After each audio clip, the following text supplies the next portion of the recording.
Definition हो गई अपनी गवर्नमेंट की। गवर्नमेंट क्या है? Government is a group of people that manage the country and make laws and rule. Okay, इसे हम गवर्नमेंट कहते हैं। गवर्नमेंट के अपने फंक्शंस हो गए। लेवल्स ऑफ गवर्नमेंट मैंने बता दिया था आपको, रिपीट कर देता हूँ। 3 लेवल्स होते हैं, national level, state level and local levels. Okay, इन सबके अपने अपने वर्क रहते हैं। जिस लेवल के ये रहते हैं उस लेवल से रिलेटेड ही ये अपना वर्क करते हैं। ओके,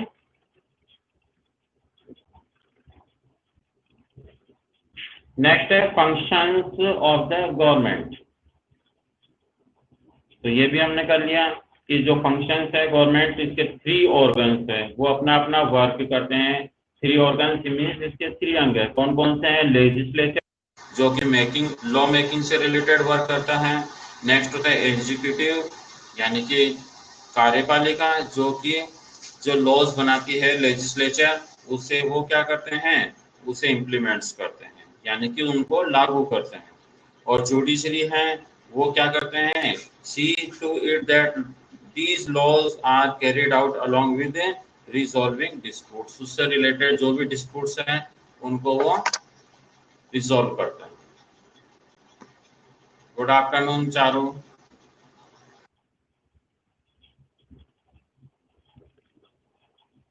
नवनीत, ओके, ये हमने कर लिया था। अब अपना था टाइप्स ऑफ गवर्नमेंट।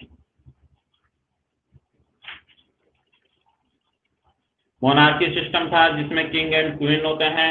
ओके, इसमें वहां के सिटीजन से रिलेटेड उन कोई रेस्पॉन्सिबिलिटी उनके पास नहीं रहती, वो जैसा वो चाहते हैं वैसा के करते हैं। वहाँ के जो सिटीजन रहती है, वहाँ के नागरिक रहते हैं, उनकी वो चॉइस नहीं रहती, और वो उनको अपनी इच्छा से न तो सिलेक्ट करते हैं, न इलेक्ट करते हैं, न ही वो उनको हटा सकते हैं। ओके, मोनार्की में किंग एंड क्वीन जो रहते हैं वो ही पावरफुल रहते हैं। चारों God, very good.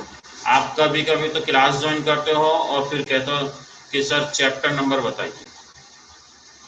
Last time आपने क्लास कब ज्वाइन की थी?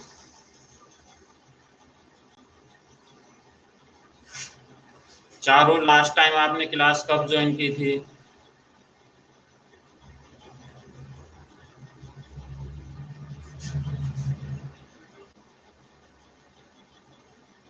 अपनी इच्छा है, आप कभी भी ज्वाइन कर लेते हैं, कभी नहीं करते, एक दिन आगे 10 दिन एब्सेंट, फिर पूछो चैप्टर कौन सा है। उससे क्या फर्क पड़ता है अगर आपने आज ज्वाइन कर ली फिर 15 डेज आफ्टर ज्वाइन करोगे? ऐसे भी आप कितने इंटेलिजेंट हो ये आपको भी पता है। चारों रेगुलर क्लास करते हैं, आपके वो ज्योग्राफी कंप्लीट हो गई, सिविक्स के भी 2 लेसन कंप्लीट हो गए, और आप अब ज्वाइन कर रहे हो।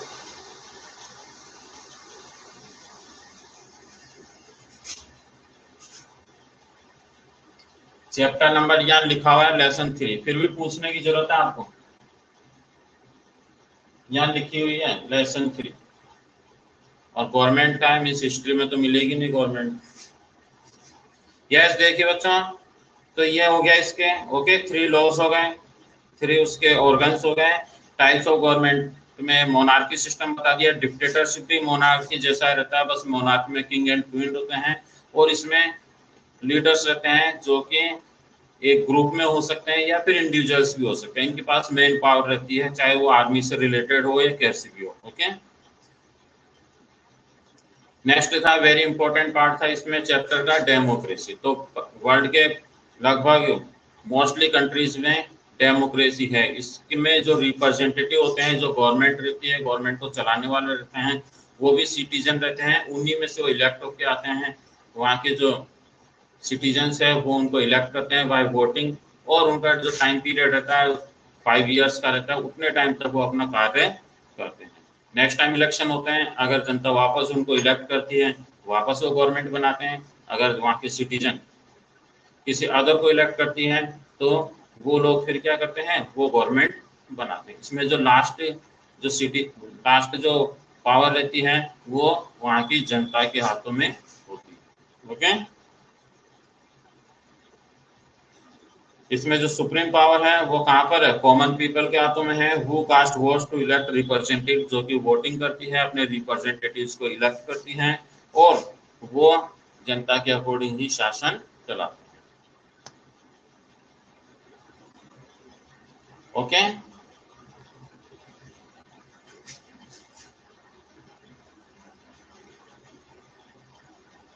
चारू कह रही है पता ही नहीं है। वेरी गुड, बहुत अच्छी बात है। क्लास ज्वाइन करोगे तब पता रहेगा। चैप्टर नंबर 3 सिविक्स में टाइप्स ऑफ गवर्नमेंट।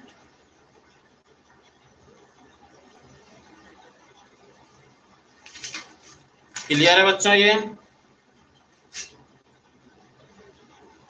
अब देखिए इसके बाद में मैंने जो आपको करवाया वो मैं रिपीट करवा देता हूँ, बिकॉज अपना ओनली 1 पॉइंट ही इसमें रिमेनिंग है, बाकी हमने कर लिया।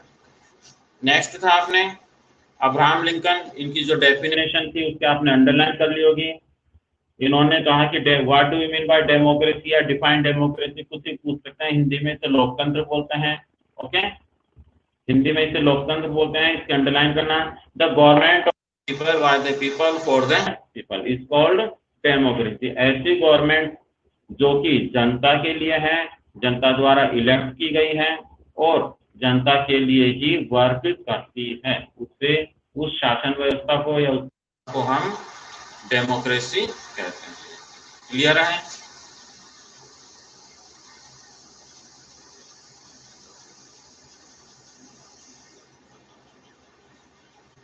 A democracy government makes the common man.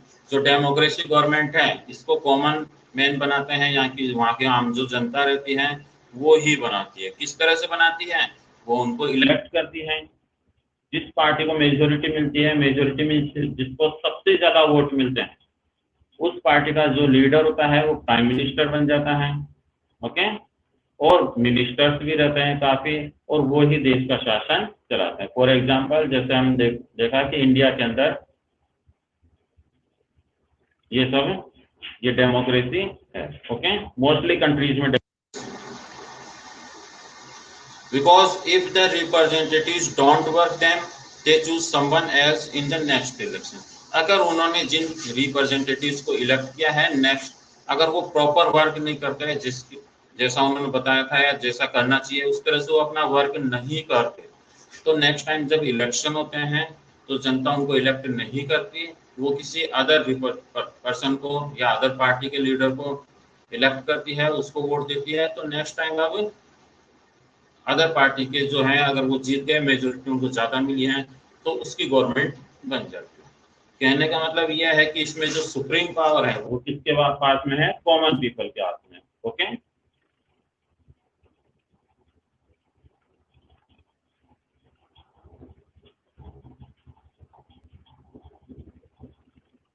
Only students है, पहले 14 थे और मैं देख रहा हूँ जब सबसे कम होंगे तभी मैं अटेंडेंस लूंगा। पहले 14 थे, मैंने लिए नहीं, वो कुछ टाइम बाद हट गए। अटेंडेंस में लूंगा, देखता हूँ कब लूंगा। कुछ बच्चे आते हैं, सोचते हैं अटेंडेंस हो गई और वापस वो लीव हो जाते हैं।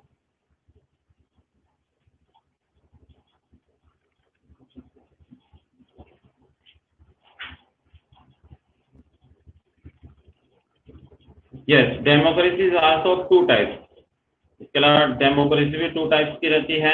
कौन कौन सी है? डायरेक्ट रिप्रेजेंटेटिव एंड इनडायरेक्ट, या फिर रिप्रेजेंटेटिव। एक तो डायरेक्ट एंड इनडायरेक्ट, तो इसकी फॉर्म से डिफरेंट टाइप्स की होती है। Okay,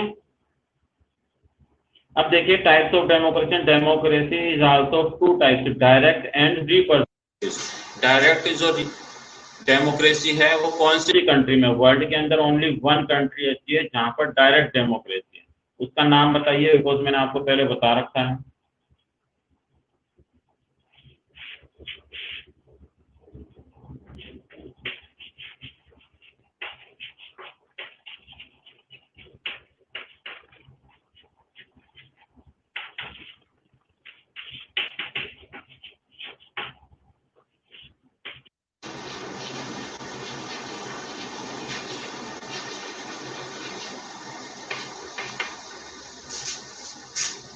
very good, Manish Nathawat and Kritika, very nice answer. Only world के अंदर ओनली वन कंट्री ऐसी है जिसमें कि डायरेक्ट डेमोक्रेसी है। वहां पर जो भी डिसीजन लिए जाते हैं डायरेक्ट जनता से पूछ कर लिए जाते हैं, जो भी लॉज बनाए जाते हैं डायरेक्ट जनता से ही पूछे जाते हैं। अगर उसमें कॉमन पीपल एग्री होते हैं वो लॉज बनता है, अदरवाइज नहीं बनता। इसका रीजन क्या है कि डायरेक्ट डेमोक्रेसी ओनली जो स्मॉल कंट्री है जहाँ की पॉपुलेशन कम है केवल वहीं पॉसिबल है। ओके,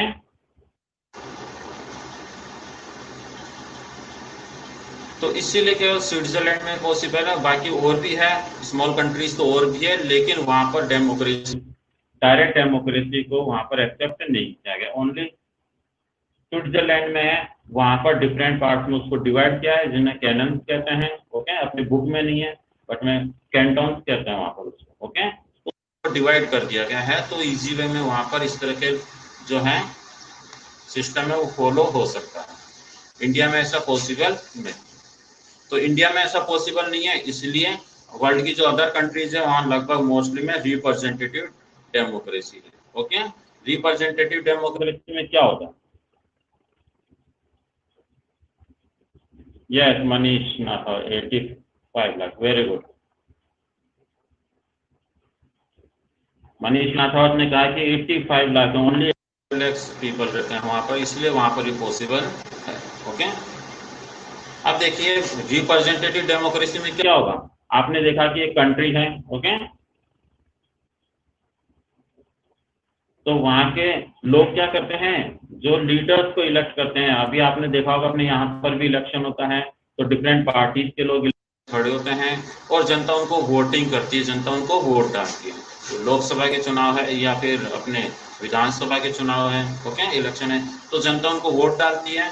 तो जो जीत जाते हैं, जिनको मेजोरिटी मिलती है, उनकी गवर्नमेंट बनती है, वो अपने क्या हो गए, रिप्रेजेंटेटिव हो गए। ओके, अब वो जो डिसीजन लेंगे, जो भी वो डिसीजन लेते हैं वो कॉमन पीपल से नहीं पूछते, उनका एक प्रोसेस रहता है, तो वो खुद ही डिसीजन ले लेते हैं और कानून बना लेते हैं, उसमें जनता से नहीं पूछा जाता। ओके, तो ये इस तरह की व्यवस्था होती है, वो कहलाती है रिप्रेजेंटेटिव। वो देश का शासन चला रहे हैं, वो अपने अकॉर्डिंग लॉज बना लेते हैं। ओके, ये सिस्टम होता है रिप्रेजेंटेटिव। जबकि डायरेक्ट में क्या होगा, डायरेक्ट वहां जनता से ही पूछे जाते हैं कि ये लॉज बन जाएगा। जो जनता है वो किसी भी तरीके से, जैसे प्रेजेंट में तो क्या है, ईमेल वगैरह है और टेक्नोलॉजी काफी डेवलप हो गई, तो उनके थ्रू वो अपनी ओपिनियन दे देते हैं और उसके हिसाब से कानून बन जाता है। क्लियर है बच्चों? ये नेक्स्ट एक और है types of forms of government. Okay, इन्हें रिप्रेजेंटेटिव टाइप्स ऑफ डेमोक्रेसी, तो जो रिप्रेजेंटेटिव डेमोक्रेसी है उसमें भी उसकी 2 फॉर्म्स होती है। ओके, उसमें भी उसकी कितनी फॉर्म है, 2 फॉर्म है, call the parliamentary and presidential. तो रिप्रेजेंटेटिव की भी कितनी हो गई, 2 फॉर्म्स हो गई। ओके, इसमें फर्स्ट तो कौन सी हो गई, एक तो हो गई फर्स्ट, सेकंड कुछ भी नहीं होता, ओनली 2 है।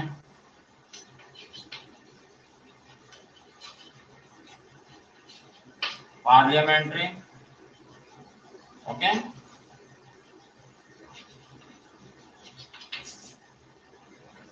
फर्स्ट है पार्लियामेंट्री एंड सेकंड है प्रेसिडेंशियल। ओके,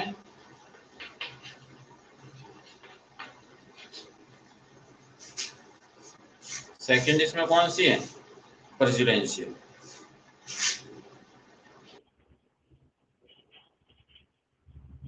इंडिया में कौन सी है बताइए? मैंने आपको बता रखा है, इंडिया में पार्लियामेंट्री सिस्टम है या फिर प्रेसिडेंशियल सिस्टम है, बताइए।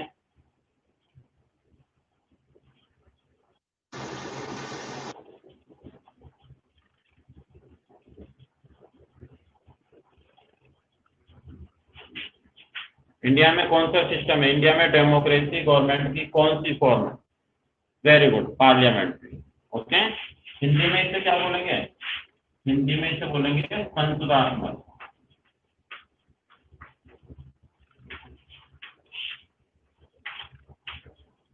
संसदात्मक शासन व्यवस्था।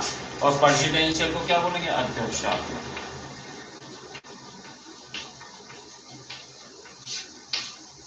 अध्यक्षात्मक शासन व्यवस्था। ओके, हिंदी में भी आपको नाम पता होना चाहिए। संसद, अपने यहाँ पर संसद है ना, तो संसदात्मक हो गया, पार्लियामेंट है अपने, पार्लियामेंट्री या संसदात्मक। यहाँ पर प्रेसिडेंशियल यानी कि अध्यक्षात्मक। ओके,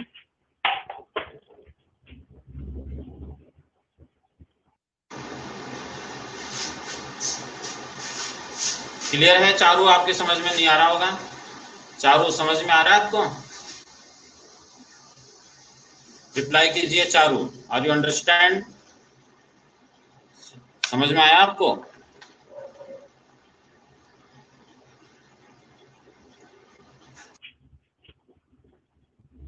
चारू आप कहाँ गए? चारू समझ में आया?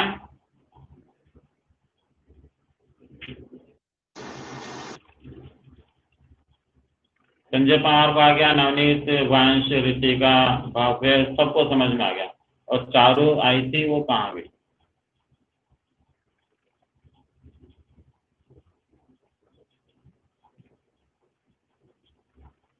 चारू दीपावली की छुट्टियों में।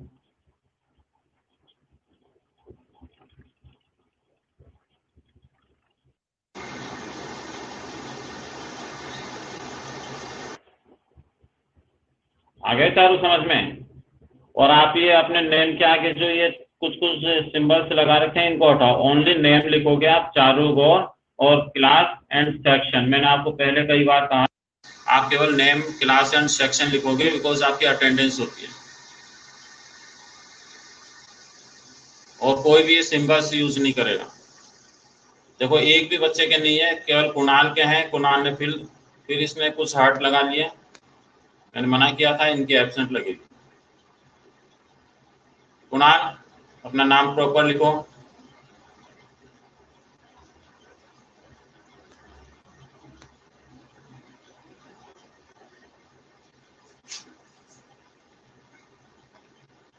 क्लियर है बच्चों? ये अब देखिए बच्चों, इसमें अब अपने पार्लियामेंट्री सिस्टम में क्या होता है, ये मैं आपको एक्सप्लेन कर देता हूँ, शॉर्ट में करूंगा। कि अपनी जो गवर्नमेंट रहती है, तो पार्लियामेंट्री सिस्टम में हेड ऑफ गवर्नमेंट कौन रहता है? प्राइम मिनिस्टर रहते हैं। कौन होते हैं बच्चों? Prime minister, head of government. ध्यान रखना, हेड ऑफ गवर्नमेंट बोलने के जो सरकार का जो अध्यक्ष होता है वो प्राइम मिनिस्टर रहता है। ठीक है? जबकि हेड ऑफ स्टेट, यानी हेड ऑफ स्टेट का मतलब है कंट्री, यहाँ पर कंट्री होगा, तो हेड ऑफ स्टेट होता है president. Okay, head of state president, and head of government prime minister, and head of each state, head of each state कौन हो गया? गवर्नर हो गया। ओके, और head of each state government वो होता है सीएम। प्रेसिडेंशियल फॉर्म में आ जाइए। In presidential form the legislature and executive are separate. कि प्रेसिडेंशियल फॉर्म में क्या होगा? अध्यक्षात्मक शासन व्यवस्था के अंदर जो लेजिस्लेचर और एग्जीक्यूटिव है, ये दोनों सेपरेट होती हैं, जबकि पार्लियामेंट्री सिस्टम में ऐसा नहीं होता। Okay, president chosen independent for a fixed tenure is not responsible to the parliament. Presidential form में क्या होगा? जैसे अमेरिका में है, अमेरिका में डिफरेंट सिस्टम है। ओके,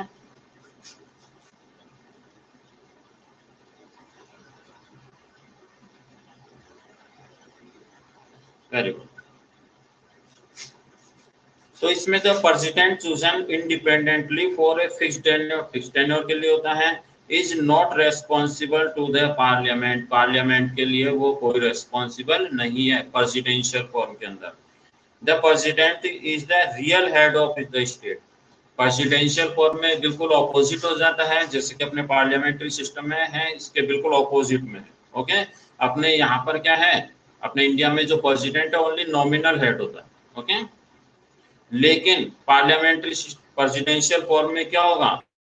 जो प्रेसिडेंट रहता है वो हेड ऑफ द स्टेट होता है, और वो रियल रहता है, क्योंकि जो भी वर्क करेगा प्रेसिडेंट करेगा। जैसे आपने देखा होगा अमेरिका के अंदर है, जो भी वर्क करते हैं वहां के प्रेसिडेंट करते हैं। आपने नाम सुना होगा प्रेसिडेंट में है, ट्रम्प का नाम काफी आपने सुना होगा।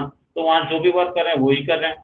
जबकि इंडिया में जो है प्रेसिडेंट कोई वर्क करते ही नहीं है, नॉर्मल आपने देखा। जो वर्क कर रहे हैं प्राइम मिनिस्टर कर रहे हैं। Okay,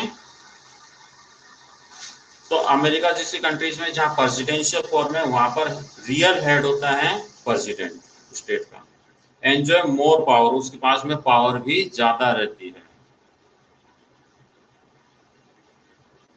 the president is only the policy maker and the legislature is the law maker. जो प्रेसिडेंट होता है वो पॉलिसी मेकर रहता है और जो लेजिस्लेचर रहती है वो लॉ बनाती है। Executive, legislature and judiciary are separate. जबकि प्रेसिडेंशियल फॉर्म में क्या है, जो एग्जीक्यूटिव है, लेजिस्लेचर है और जुडिशरी है, ये आपस में क्या रहते हैं, बिल्कुल सेपरेट होते हैं।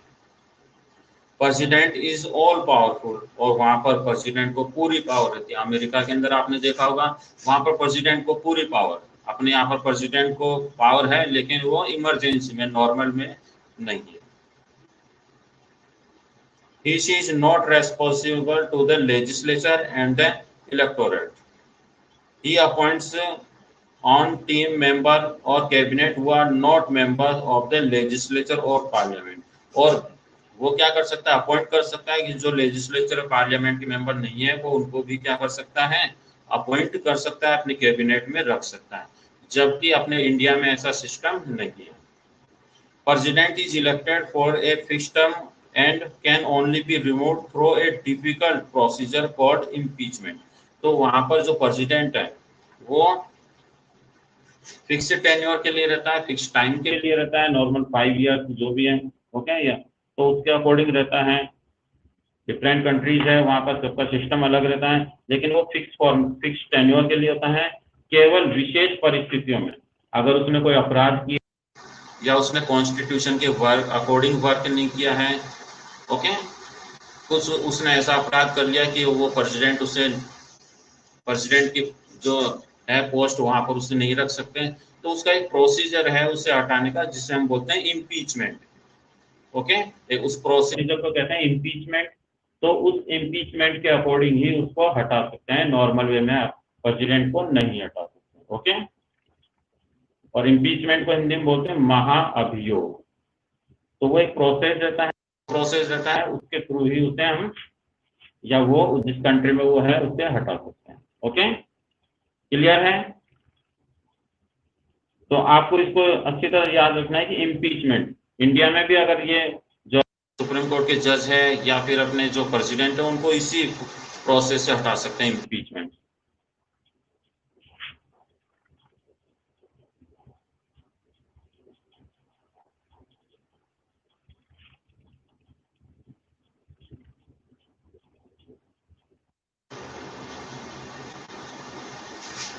ओके, मैं आपकी अटेंडेंस ले लेता हूँ, 1 मिनट।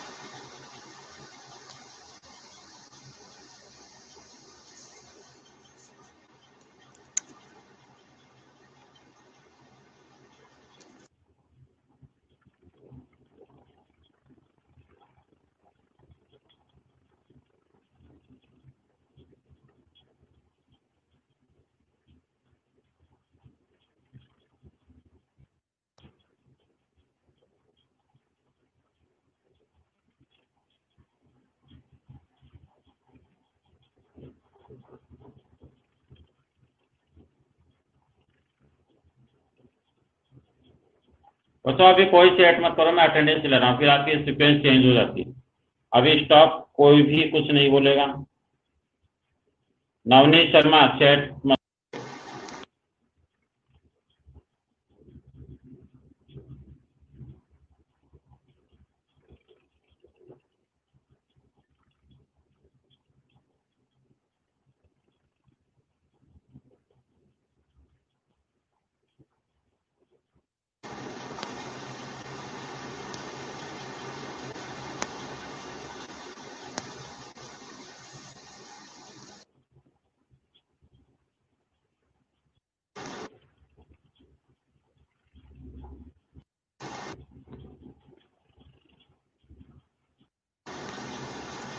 यस, ओके, क्लियर है बच्चा? वो कैन वोट। अब देखिए बहुत ही मोस्ट पॉइंट है कि वोट कौन कर सकता है। आपने इंडिया में देखिए जो 18 ईयर्स है या 18 से अबोव है और जिनका वोटर लिस्ट में नाम है, तो वो उस एरिया में क्या कर सकता है, वोट दे सकता है। आगे बात समझ में? तो ये कि पहले तो 18 ईयर्स कंप्लीट कर चुका हो, 18 प्लस होना चाहिए या 18 या 18 से ज्यादा, वहां की वोटिंग लिस्ट में उसका नाम होना चाहिए, वोटर आईडी उसके पास होना चाहिए। ओके, तो वो ही वोट दे सकता है नॉर्मल कंडीशन में। ओके, और इस तरह का जो राइट दिया गया है कि जो 18 है, 18 से अबोव है, उसको वोट देने का अधिकार है, तो उसे हम बोलते हैं उस सिस्टम को universal adult franchise. Okay, it's mean कि जो enables all citizens who are 18 or above elect their representatives is called adult universal adult franchise। Okay, देखिए, citizen of India who are 18 years of age or above can cast their vote for the representative of their choice। For casting vote during election, it is important that their name should be included in the voter list। Okay, कि vote देने के लिए जरूरी है कि उसका जो वो 18 या 18 ईयर से ज्यादा होना चाहिए, और जहां वो रहता है तो वहां पर उसके पास वोटर आईडी होनी चाहिए, वोटिंग लिस्ट में उसका नाम होना चाहिए। ओके, और वो उसी जगह वोट दे सकता है जहां का उसमें एड्रेस है, जिस एरिया का। ऐसे नहीं कोई जयपुर में रहता है, यहाँ के उसके वोटर जो आईडी है वो यहाँ की है, यहाँ के लिस्ट में उसका नाम है, और वो अजमेर में जाकर वोट देगा, ऐसा पॉसिबल नहीं है। ओके, वो वहां जाकर वोट नहीं दे सकता, उसका यहीं पर सेंटर होगा, आसपास उसको बताया वहीं वो वोट दे सकता है, और दूसरे सेंटर पर या दूसरे स्टेट में नहीं दे सकता। ओके, आपने पेरेंट्स को भी देखा होगा कई बार कि वोट देने जाते हैं तो उनके पास में एक स्लिप रहती है, उसमें उसका नाम रहता है, वार्ड नंबर रहता है, और उनको कहाँ पर वोट देने जाना है ये भी उनको पता रहता है, तो वहीं पर वो जाते हैं, वहीं पर वोट देते हैं, अदर प्लेस पे वो नहीं दे सकते। Okay, voter list that contain names of people who can vote। all citizens are equal। सभी citizens क्या है, equal है, irrespective है of caste, creed, religion और economic, and are given the equal right to vote। किसी के साथ में भेदभाव नहीं किया जाता, कोई से वो कास्ट का हो, कोई से भी रिलीजन का हो, कोई से भी कलर का हो, कोई से भी जेंडर का हो, वोटिंग लिस्ट में उसका नाम है तो वह जाकर वोट दे सकता है। सबको इक्वल, 1 पर्सन 1 वोट का अपने यहाँ पर सिस्टम है। जो भी व्यक्ति जाएगा, अमीर है, गरीब है, कैसा भी, उसके उसके वोट की वैल्यू 1 ही मानी जाती है। आगे बात समझ में? ऐसे नहीं होगा कि वो काफी रिच है, उसने एक वोट डाला तो उसकी वैल्यू ज्यादा होगी, या फिर उसको कई वोट डालने का राइट है, ऐसा नहीं है। सबको क्या है, इक्वल राइट है, और उन सबकी वैल्यू भी इक्वल है।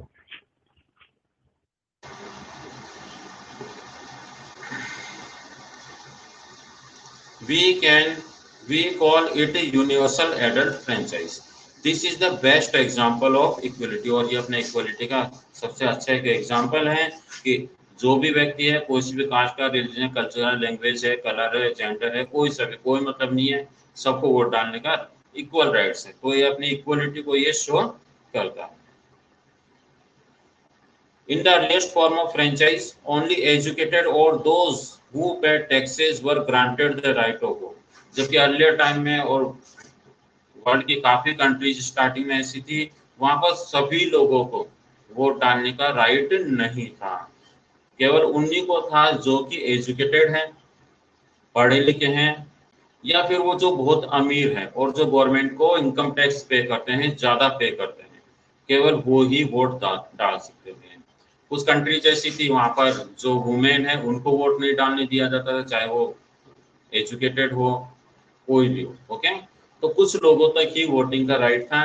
तो प्रेजेंट में ऐसा नहीं है, वर्ल्ड की लगभग सभी कंट्रीज में सबको इक्वल राइट है।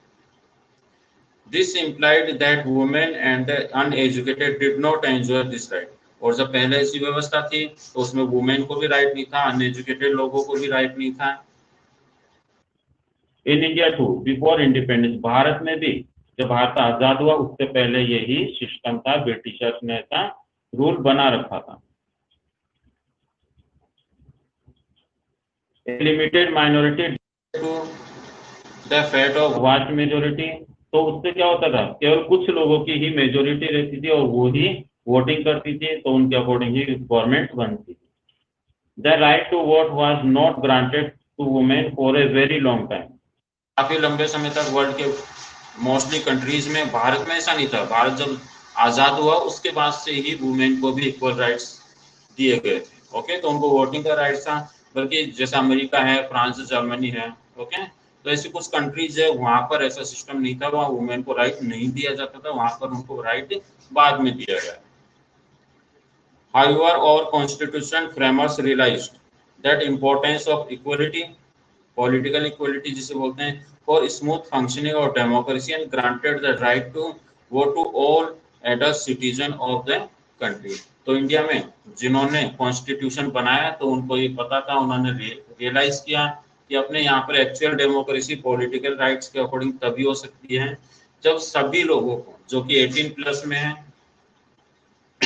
उन सभी को वोटिंग का राइट होनी चाहिए, चाहे मैन हो, वुमेन हो, हिंदू हो, मुस्लिम हो, किसी भी रिलीजन का हो, इंडिया में कोई सी भी जगह रहता हो, किसी भी स्टेट में रहने वाला हो, पुअर हो, रिच हो, सभी को वोटिंग का राइट होना चाहिए। तभी अपने यहाँ पर जो है वो जो डेमोक्रेसी है वो सक्सेस हो सकती है।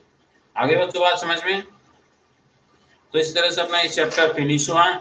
अच्छा चैप्टर था, मोस्ट भी था और आपको अच्छी तरह समझना होगा। ओके, और इसको रीड करना नहीं आए तो नेक्स्ट क्लास में आप डिस्कस करना, बिकॉज ये जो लेसन है ये आपके अभी आया है, नेक्स्ट क्लास 7th में भी आएगा, 8th में भी, 9th 10th 11th 12th continue चलता है। ओके, और ये नॉर्मल अपनी लाइफ से रिलेटेड है, तो अपनों को पता होना चाहिए कैसे इलेक्शन होते हैं, किस तरह से प्रेसिडेंट को इलेक्ट किया जाता है, प्राइम मिनिस्टर को कैसे किया जाता है, पार्लियामेंट्री सिस्टम क्या होता है, प्रेसिडेंशियल फॉर्म क्या होती है। ओके, तो इन सब के बारे में नॉलेज मिलती है। तो आप इस लेसन को एक बार और रीड करना। आई बात समझ में? अब हम इसके एमसीक्यूज कर लें। Come on the page number 219, page number 219 पर आइए।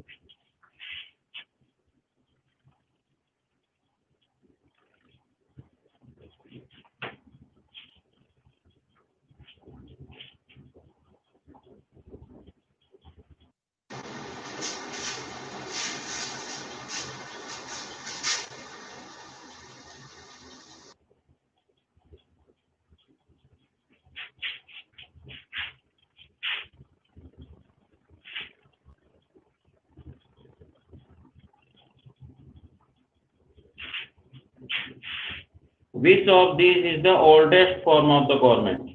ओल्डेस्ट फॉर्म कौन सी है इसमें? Monarchy. Very good.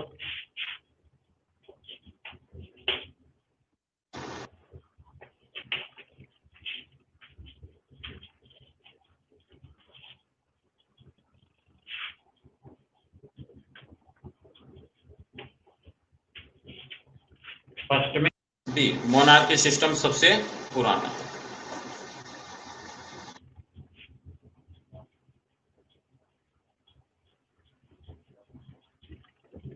Which form of government is the most popular today? Present में कौन सी फॉर्म सबसे ज्यादा पॉपुलर है? Democracy. Good.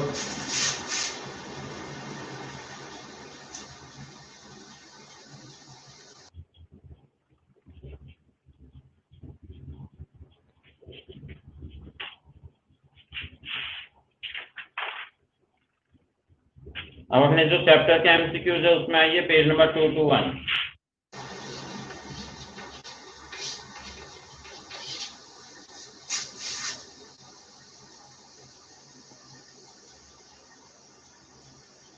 Which of the following is true? Democracy does not believe in equality. We all are members of parliament. We select some people and give authority and power to them to run the country. बताइए इसमें से कौन सा true है?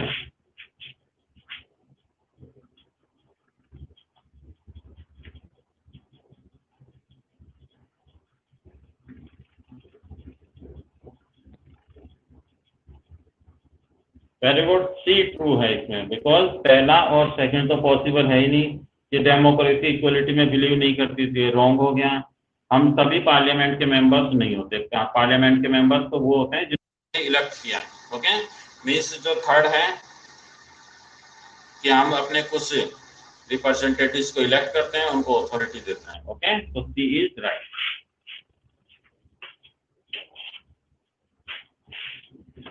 When we can we lead a safe and comfortable life in our country when we have a to dictate over us, when we have a government to make laws to keep order and discipline.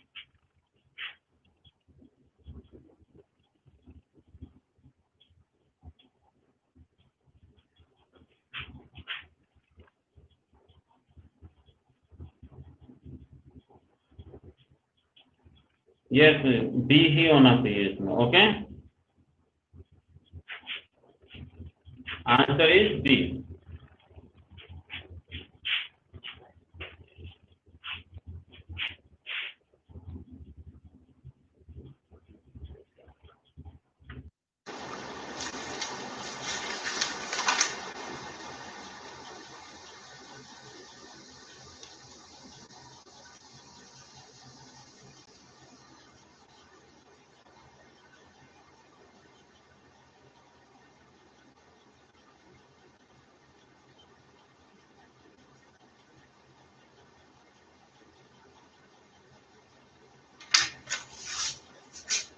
बाकी मैं आपको send कर दूंगा क्योंकि अपना time over हो रहा है। ओके, बाकी ट्रू फॉल्स है और एमसीक्यूज है, ये मैं आपको सेंड कर दूंगा। Okay,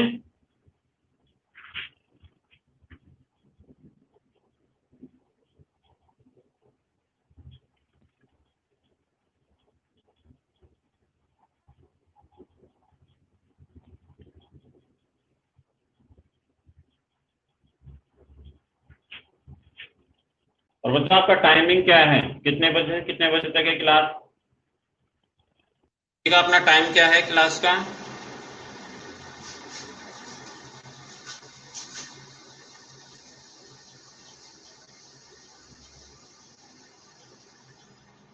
Ritika, yes, 2:15 to 2:55।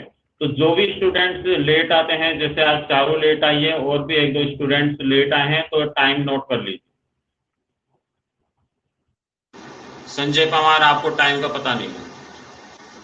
Ritika ने कहा कि 2:15 to 2:55। ओके, तो यही टाइम है आपका।